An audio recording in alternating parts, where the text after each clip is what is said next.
Abril 25, 2026, Sabado han ikatulo nga simana han panahon pagkabanhaw nga nya nga adlaw amo an fiesta ni San Marcos usa nga ebanghelista.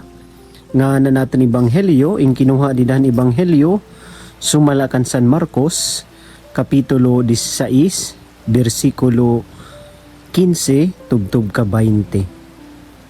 Pagbasa ti kangan santos nga ebanghelyo sumala kan San Marcos.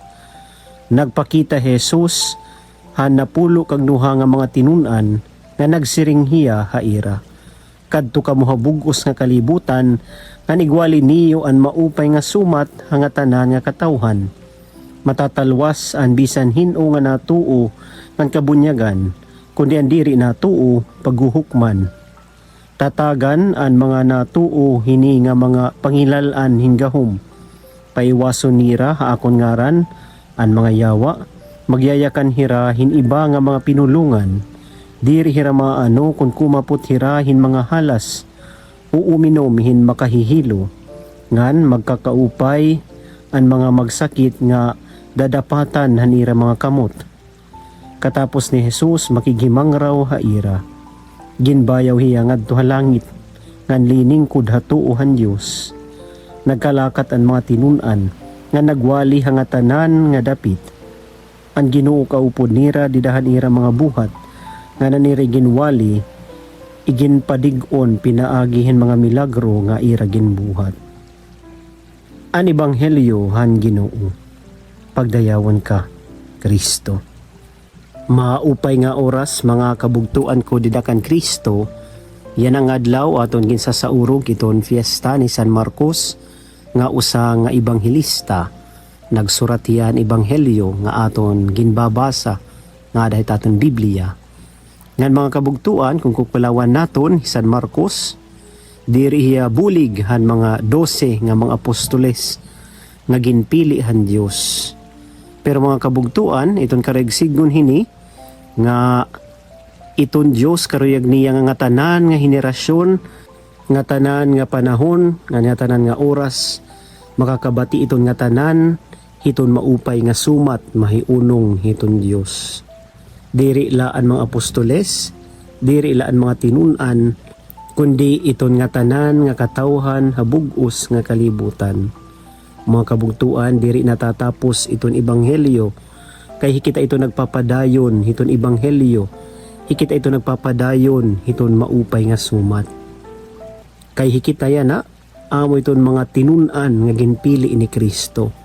Iton pakiana, paano ba naton iginpapasamwa ki Kristo?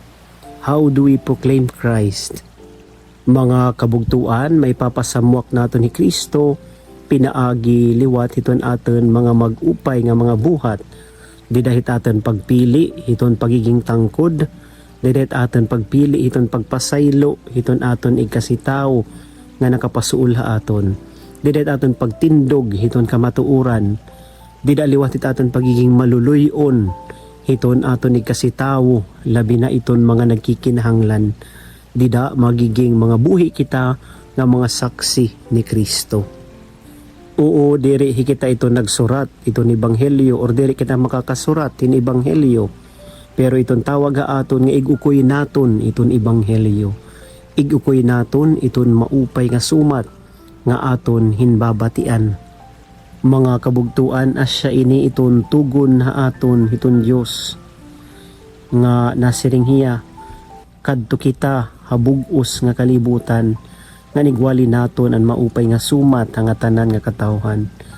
Pero gudman diri kinahanglan nga manhirayo kita, kay mga kabugtuan bisan dedet aton manghagrani, dedet aton kapamilya, dedet aton mga kasangkayan, kinahanglan nga magbuhat kitahin magupay nga butang para haira. It aton misyon nga hikita manginano ngan magataman hiton mga tawo ginhatag hiton Dios sa aton kinabuhi para aton higugmaon ngan para humigugma ha aton. Yan nga adlaw mga kabugtuan, pinaagi hiton panabang ngan pagampo ni San Marcos, pangaro kita hiton Dios hinkusugan kadasig nga igukoy naton iton aton pagtuo hangatanan nga oras hangatanan nga adlaw ngan hangatanan nga lugar nga aton kakadtuan. Amen.